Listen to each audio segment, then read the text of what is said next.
Hey everyone! I hope you enjoyed our last episode on 3 Squirrels, which showcased one of China's largest snack brands. And it was unique in that the brand was built entirely online. Although, like other digital brands globally, it's experimenting with and expanding its offline presence. We called it a D2C brand, short for direct-to-consumer, but as sharp-eared tech buzzers pointed out, that's not quite accurate because it actually built its business on top of Alibaba's Tmall and really gamed the heck out of Singles Day in particular. D2C brands, strictly speaking, should have direct access to their customers, not through another platform. Although we do have to add that the way Tmall operates is really more like true branded virtual storefronts. So at least for the consumer, the experience is pretty comparable to going to a separate branded domain, like a warbyparker.com, to use an example from our last episode. Nonetheless, we agree it would have been more accurate to call 3 Squirrels a Tmall brand, which is how it's referred to in Chinese, a 淘品牌. So we do stand corrected. I hope you're not tired of exploring the converging trends between the US and China's e-commerce though, because that's also the topic of today's episode. Only we're covering something much cooler than nuts and snacks. That's right. Today's episode is on sneakers and streetwear. Specifically, it's on the secondhand or resale market for these items, which has birthed 2 unicorns so far this year, and a third one that's well on its way. What's really fun about this particular business is that entrepreneurs in the US and China seem to have roughly discovered this space at the same time. Yeah, it's almost like they're leading identical but parallel lives across the ocean. There are still differences, of course, but maybe because of the population they're targeting, tech-savvy Gen Zers. For this age group, the differences across the 2 countries seem to be far less than we think. Oh, far less. And we'll learn about one company that knew very early on and incorporated it into their business strategy from the very beginning. There were so many things we learned in the course of researching this episode that I had no idea about before. Me too. I thought I kind of knew fashion, but as it turns out, 我 out 啦. Wait, do people even say that anymore? I am so ignorant of what's cool these days. I should just shut up. The president's key economic team goes to China. After a whole night thinking, I say I still want to do it.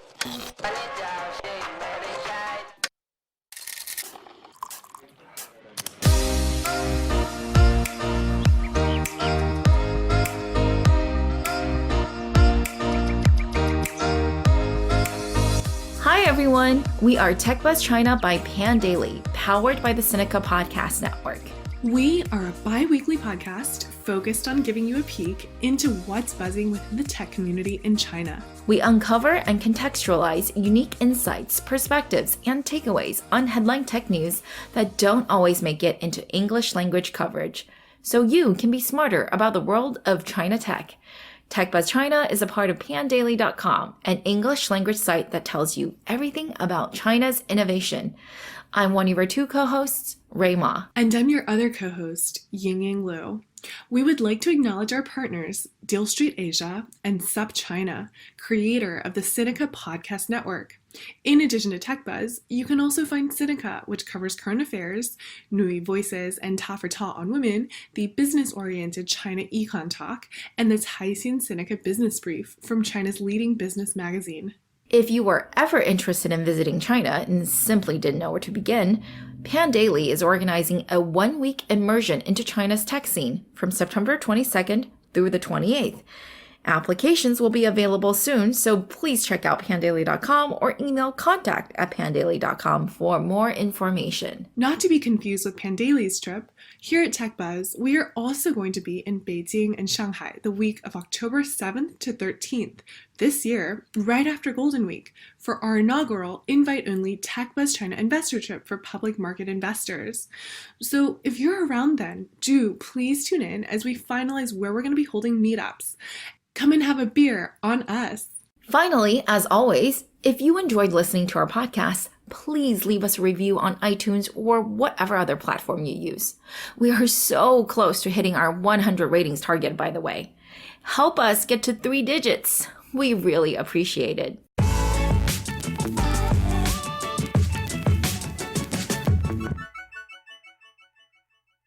Today's episode is brought to you by the Trans-Pacific Experiment, how China and California collaborate and compete for our future.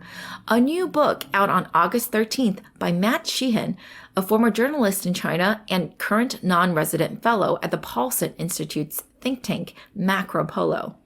Matt is one of the smartest and most thoughtful voices on US-China topics, and this book is going to tell you things you never knew about how intertwined China and California are, and how that's playing out in people's lives here on the ground, in tech, entertainment, real estate, and other key industries.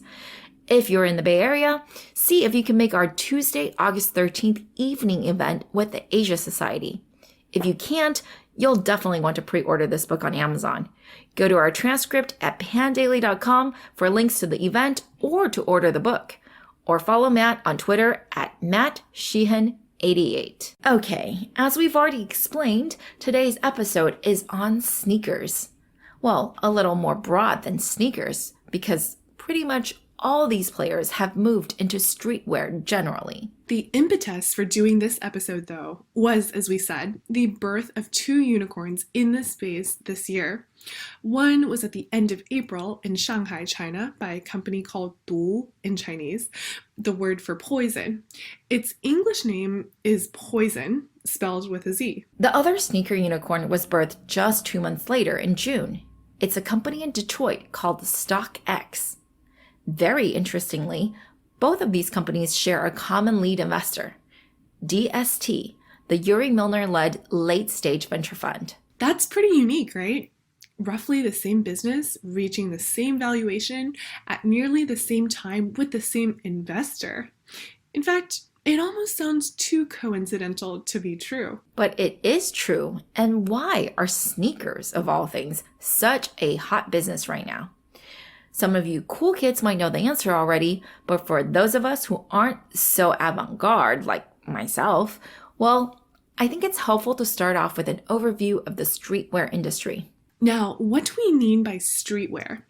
Basically, it's casual clothing that is closely affiliated with urban youth, especially those in the skating and surfing subcultures, but also including hip-hop, punk, and other musical identities too. These days, streetwear, or at least the streetwear that we're interested in, is highly stylized and can be very expensive. Yep, haute couture was just a far-off influence, but it has now become more and more integrated with streetwear. Some streetwear brands are legitimate luxury brands now. One of the most successful is Supreme. I'm sure you've seen this logo everywhere. It's got this red box with large white italicized letters that spell out the word Supreme. Supreme really defined how most streetwear brands now market and distribute their products. They embraced and systematized the concept of the limited product drop. Basically, what happens is that a very limited number of pieces is released every Thursday at 11 a.m. in its stores around the world. And a mostly male, mostly teenage crowd gathers outside to buy the pieces that they will then immediately post to social media. All their friends will then FOMO like crazy, but won't be able to just go into the store and get the items they want. Because remember, the quantities are highly limited. Instead, they'll have to go on eBay or something and buy it secondhand. And because there will be more demand than supply, oftentimes the items are sold at a premium. Now, depending on how scarce the item is, sometimes the premium can be very high. How high, you ask? Well, consider the hottest shoe this past quarter for men, which was the Adidas Yeezy Boost 350 version 2. Its current secondary market price premium, at least 500%. An artificially constrained supply and fanatical demand. Yep, those are the market dynamics that shape this business. And more brands have gotten this to work, so it's not going to go away anytime soon. Some are even proclaiming that sneaker culture has infiltrated Paris Fashion Week, one of the snobbiest fashion events around. It could very well be true. But how does this play out in China specifically? Well, let's look at some of the numbers. China's athletic footwear market, not secondhand, but in total, is about $10 billion. Like almost everything else, China is the world's second largest market, compared to the number one market, the US, at $17 billion projected for 2019. And the growth rates are really impressive. Yeah, Adidas China sales grew 16% earlier this year, and rival Nike grew almost 20% to $1.6 billion. That accounts for 17% of the company's total revenues, and almost half of what it made in North America. Streetwear brands in China had growth of 62% from 2015 to 2017, significantly faster, actually almost quadruple, than those in other countries. And the secondhand sneaker market alone in China? Well, it's already a $6 billion market globally, and China is estimated at $1 billion today. Okay, just $1 billion. But that number is bound to grow, and probably really quickly. In addition to the supply and demand dynamics of streetwear brands, China also has two things going for it that you might not have been fully aware of. One is its overwhelming strength in e-commerce, and the other is the explosive popularity of sports, especially basketball. Okay, so we have covered China e-commerce a lot on TechBuzz, but still, I was really surprised to learn of this case study from Stadium Goods. For those of you unfamiliar with Stadium Goods, it is also a sneaker and streetwear marketplace, but it was bought by the online luxury platform Farfetch for $250 million last December. Rationale for the acquisition? Sneakers are outstripping other categories in terms of growth on Farfetch, and they saw lots of synergies in working together. Even if you have heard of both companies, you probably didn't know that both had a China strategy. Farfetch, which has been around since 2007 and is now publicly listed, accepted pre-IPO investment from JD.com. That's not too weird. Stadium Goods, however, had entering China as part of their strategy from day one. Yep. Within 3 months of launching, they had begun preparations for their Tmall store. And just like we showcase with other consumer brands on TechBuzz, especially for the last episode on Three Squirrels, Alibaba's Singles Day shopping festival in 2016 proved to be a great accelerant for their business. Amazingly, at the time of its acquisition by Farfetch, Stadium Goods was getting almost 20% of its sales from China. What I find so interesting about this story is that for this US-based fashion company selling sneakers of all things, they expanded first and pretty much immediately to China. And then only after succeeding in this market did they then go to Europe. Who knew that there was a better market for sneakerheads in China than in Europe? Well, that's the thing. It's not necessarily that there are more sneakerheads in China, but what we can be sure of is that the Chinese consumer is more open to shopping online. And at least part of that is because there's such well-built infrastructure in place, thanks in no small part to Jack Ma. The company eMarketer is forecasting a 30% growth rate for Chinese e-commerce this year and projecting that over 1/3 of all Chinese retail will be online. That's pretty wild. In comparison, by the way, the US is somewhere between 10 and 11%. I remember a time a few years ago, maybe closer to a decade ago actually, when both markets were about the same penetration for e-commerce. But since then, China has pulled far and away. In terms of global e-commerce, China is expected to account for 56% of the world's online retail sales this year. Exactly. So if you're selling goods digitally, even if they're high-end sneakers and streetwear, not exactly what you associate with the average Chinese person, you should probably still look into selling into the country because, well, that's where the most online buyers and online spending are happening. And soon, too, you might want to do that even if you're not selling exclusively online, because an important tipping point is coming. China is expected to exceed the US and land at $5.6 trillion for largest real estate market in the world this year. On a per capita basis, the US is still far ahead, but in aggregate, China is going to be in the lead. Okay, so that's why you want to be in China regardless of what you're selling. But let me also explain to you why sports-inspired streetwear, and specifically basketball-inspired clothing, has such a big market in China. It's simple, really.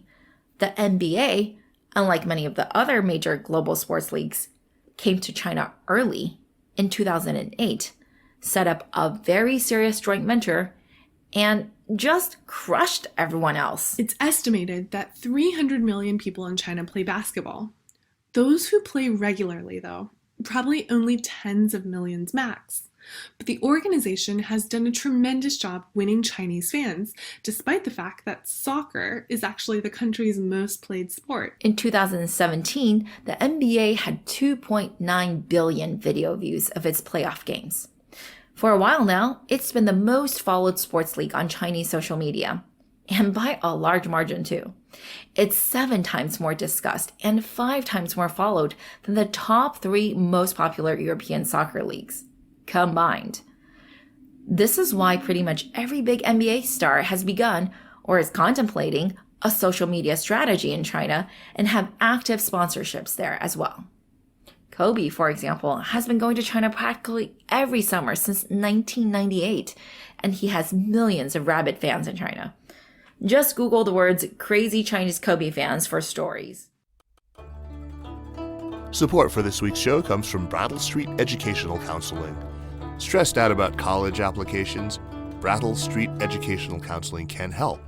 They provide guidance throughout the whole process and offer workshops for students looking to work in small groups at a rigorous pace. The workshops include hours of one-on-one attention.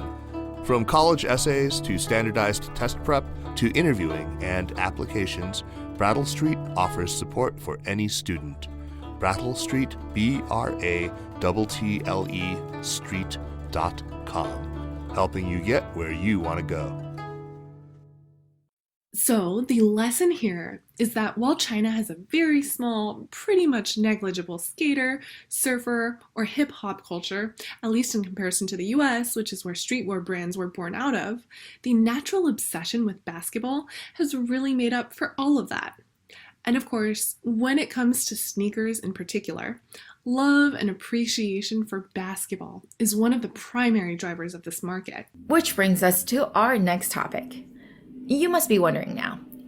Ray and Ying-Ying have been going on a while now about the market, but have yet to actually talk about the company itself. Well, this is the perfect segue because it is a duo of rabid Chinese NBA fans that brought you the topic of today's episode, Poizon. You see, Poizon is actually a spin-off from Hupu, China's leading sports news and community website. It was started by 2 gentlemen, one named Cheng Heng, Sean Cheng, who is still the CEO today, and the other named Ying-Ying, who continues to serve as its president. Sean was a PhD student at Northwestern University in Chicago, and Ying-Ying was still an undergraduate in China when they both decided that the disparity in between the English and Chinese language coverage of their favorite sport, basketball, was unacceptable. So in late 2003, early 2004, they started a website called hoopchina.com. I realized when I was researching this episode that Hupu is just a transliteration of hoop. I mean, I always thought it was a weird name for a sports website. Tiger Pounce? Now, hoop, that makes a lot of sense. Anyway, these 2 boys ran this site in their spare time.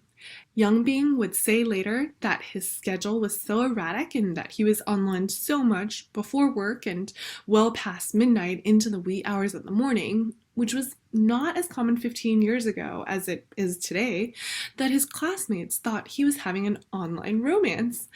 And when that didn't stop for several years, well, they just thought he was having a series of them. Valid suspicion. But they were making money off of their passion and having the time of their lives. The business just grew organically, and they just continued to run it like their pet project. In fact, they ran the website for several years and were at 1 million unique visitors a day before a sports brand advertiser finally said, "Hey guys, I can't keep on paying you into your personal accounts. You guys really have to register a company." So in 2007, they finally did that and incorporated as Shanghai Layout, or Shanghai Layup Inc. Get it? Basketball nerds to the end. Since then, though, they've expanded into more sports. Soccer, F1, and not just the NBA, but also the CBA, the Chinese Basketball Association. Hupu also runs offline fan clubs and sporting events, and they even have a little bit of material devoted to other, mostly male, topics such as fitness, cars, esports, and gadgets. There's even a whole section devoted to talking about relationships, mostly members asking each other, what would you do if your girlfriend did this or that? Like, for example, if she had a lot of tattoos. The Hupu community is remarkably tight-knit, and they call themselves JRs, which is an acronym for 贱人, which translates into something we cannot say on the air, but is a colloquialism for a 5-letter word beginning with B. It also has a secondary G-rated meaning, though, of 家人, which means family member. If you're wondering why we're emphasizing this aspect of the company's operations and culture, well, it's because that's its DNA. It excels in content and community, and that is how Poizon got started. Hupu actually started an e-commerce website called Shihuo, focused on reselling and group purchases of sneakers and streetwear back in early 2014. It launched Poizon the year after, in July, for mobile, but as a purely content and community play. In late 2016, it launched mobile purchases, but effectively, it just redirected you to the seller's Taobao store. It wasn't until late 2017 that you could purchase directly through Poizon itself, instead of Taobao. And at the end of 2018, it was officially spun off from Hupu after receiving tens of millions in funding from Banyan, Sequoia, and Prometheus Capital. Hupu still owns at least 55% of the company, though, according to public records. Prometheus Capital, by the way, is the family office of Wang Sicong, aka China's most eligible bachelor, the guy behind now failed esports live streaming service Panda.tv, which we covered in episode 43. Or Panda TV. If you'll remember, he's a super influencer, especially amongst young men, and so his investment into Poizon and continued endorsement also helped the platform grow. Right. The typical Poizon customer is a 20 to 25-year-old urban-dwelling male who loves basketball and is well off financially, meaning that they're probably in a first or second-tier city. These users are buying anywhere from 2 to 15 pairs of sneakers per year at a price point of over $200 per pair. Kind of like how many girls consume handbags. Just how many of these users are there? Well, as of March, apparently active users were around 1.4 million, and Poizon was ranked the #1 free app under sports. In the last year, iOS downloads were around 28 million. In terms of daily downloads, it's actually sort of on par with Alibaba's Xianyu, which is its second-hand goods trading platform. And that is impressive. Poizon may be pushing into more aggressive marketing with this new round of funding, but at least as of now, it's chiefly relied on word of mouth and content marketing. Poizon's business model is C to B to C, which basically means that instead of your typical C to C model, where users are selling directly to each other, Poizon inserts itself in the middle of the transactions as both the broker and the appraiser.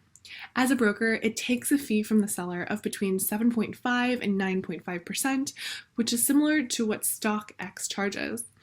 As an appraiser, it charges the buyer a flat fee of 5 RMB, or about 75 cents. Poizon employs 16 or 17 verification experts who have collectively verified nearly 16 million items. That math is pretty aggressive, and even Chinese websites have noted that this means each item only requires 18 seconds of appraisal. And that is if all the experts are working 24/7 nonstop. But whatever, that's how they've chosen to quote-unquote guarantee that the goods you receive are authentic and not some high-quality fake. All in all, Poizon's GMV is expected to be about $1 billion in 2019, triple what was estimated for last year. By the way, although no sneaker-specific marketplace has gone public, there are precedents for similar business models to reach scale, although the economics are quite different. One recent IPO, and one of Ray's favorite services, The RealReal, is a secondhand luxury goods marketplace. I am a huge fan. I've probably bought 80% of my clothes in the past few years from The RealReal. Anyway, in its prospectus, the company revealed that its 2018 revenues were about $200 million off of $700 million of GMV. A fraction, by the way, of the $25 billion market globally for used secondhand clothing. But more importantly, $200 million off of $700 million implies a pretty high take rate. And indeed, for The RealReal, commissions can be as high as 45%. Despite that, however, the company is not profitable. Operational costs are the biggest expense, but marketing is not cheap either. In comparison, Poizon has been fairly clever in its marketing. Obviously, the affiliation with Hupu is huge, but it's also been pretty smart about creating content in the places where its users are likely to hang out. In China, this would be the Bytedance properties. It's got thousands of articles on Toutiao and hundreds of videos on Douyin and millions of followers on each. This would help explain, by the way, why in June, Hupu raised the equivalent of about $180 million from Bytedance in exchange for an equity stake of 30%. The deal was very much strategic in nature because Tencent has been very aggressive about monopolizing sports content, such as shelling out $500 million for exclusive rights to NBA games. And as we know, Tencent and Bytedance are sworn enemies. By investing in Hupu, Bytedance might be able to take over some of the deep relationships that Hupu has developed over the years with various leagues and franchises, thereby skipping over Tencent. But honestly, the wild popularity of the NBA, the dominance of e-commerce in China all aside, we would be remiss to not mention just the absolute craziness surrounding sneakers these days in China. Let's just reiterate that buying sneakers is serious business. In the US, people have brutally beat each other up, robbed, or even killed each other. I'm not making any of this up. Seriously, just Google it. All for a coveted pair of shoes. In fact, the violence was so frequent and outrageous that it was cited as one of the reasons Nike started its own sneakers app that's spelled SNKR and took to doing digital lotteries for selling its limited edition shoes. And this was back in 2015. The introduction of digital platforms did solve the issue of physical violence, but it introduced other problems, such as programmed bots, which you can buy for a few $100s, and that gave certain users, often resellers, an advantage over other users. In other instances, the apps and websites simply didn't work due to overwhelming demand. Seriously, before I researched this episode, I never knew this world existed. I thought I had some sneakerhead friends, but now that I think about it, they are just posers. As far as I know, none have sustained any injuries trying to get their hands on a pair of Air Jordans. Again, in China it seemed to be a lot less violent, but no matter how hard you tried, the simple fact that demand far outstrips supply meant that you only have a 1 in 6 chance of successfully acquiring a pair of shoes. And that's on average. It's probably a lot lower if it's one of the more popular or limited models. I mean, just how limited can these shoes get? Chinese athletic wear company Anta, the one currently under attack by Muddy Waters for those of you active in the public markets, released a limited edition shoe with Golden State Warriors player Klay Thompson last year. Guess how big the run was? Only 350 pairs. Come on now. That's pretty sadistic. The scarcity is exacerbated by the existence of professional resellers, some of whom have made profits of $200,000 in 1 year. In China, these guys might pay a few dozen retired folk a few hundred RMB, that's about $30 or $40, to stand in line and see if they get lucky on a pair of shoes. It's not just that they can make money per pair of shoe that they're lucky enough to buy, but that also the more they buy, the more they can set even higher prices in the entire market and make it seem as if the shoe is even more rare and scarce than it is. Remember in the beginning of the episode, we mentioned that Yeezys were selling on the secondhand market for an average premium of 500%? That's in the US. Like many other things, Take that number and multiply it by a few fold to get the situation in China. A pair of red, white, and black Nike AJ1s, that's Air Jordan for you non-sneakerheads, has soared in market value from less than $250 to $10,000 in secondary market sales. That's an increase of 45% in about 2 years. No wonder a popular saying in China these days is 炒房不如炒股, 炒股不如炒鞋, which means flipping houses is not as good as flipping stocks, and flipping stocks is not as good as flipping shoes. Doesn't sound too sustainable to me. What do you think, Ray? What did we learn today? Well, I learned that there has been a near simultaneous rise in sneaker trading apps in both the US and China in the last 5 years or so. It seems to be one of those unique trends where G-Zenners across the oceans are converging in their consumption habits at the same time. Not really out of their own free will, though, right? They're being manipulated by streetwear brands who figured out how to create hype and scarcity by using limited editions, celebrity collaborations, and other ways we didn't get to explore, like incremental rollouts and local exclusives. Oh, so many ways. But at least in China, where there was no homegrown skater or surfer culture, it couldn't have exploded this quickly without riding on the wave of the great success of the NBA. Despite not being the most popular sport to be actually played in China, the NBA far outstrips all other sports franchises as the most watched and most followed sports league in China. Which is why it was only natural that, in China at least, the current leading sneaker resale platform grew out of Hupu, a content and community website started over 15 years ago by two hardcore Chinese NBA fans for others just like them. Some in China are pointing to this as a rise of a he economy. Because, at least in China, the sneakerhead community is still predominantly male. Whereas the majority of e-commerce platforms and apps in China thus far have catered mostly to women, Poizon is showing the way to a category where men are the primary consumers. Many others are seeing the same opportunity.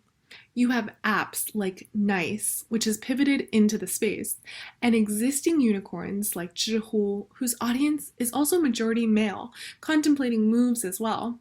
Not to mention, US startup Goat has just announced it's coming into China. And of course, Stadium Goods was always in China and will now have even more resources that it's part of Farfetch. Sure, Poizon has direct and indirect affiliations with Hupu, Bytedance, and China's most eligible Bachelor, and it's still the current #1 undisputed leader. But does it have a strong enough head start to fend off the incoming competition? I think it's well positioned, but its bigger problem is that of lots of fakes in its app. I wouldn't be surprised if that's because it allows for photo authentication of its shoes. I mean, how do you know whether a pair of shoes is real from just photos? I don't get it. Anyway, even StockX, the American sneaker unicorn, still has a fake rate of 1%. And it's been investing heavily into this process. From all the critical pieces I see on the internet and all the complaints about Poizon, it seems that Poizon's fake rate is probably a lot higher than that. So kind of bullish on the sector, or at least the general streetwear sneaker sector in general, but not sure how it's going to play out specifically for the players currently. Enough to be a standalone IPO-able company? The RealReal achieved that, but for all luxury goods and not any specific category. Listeners, what do you think? Let us know.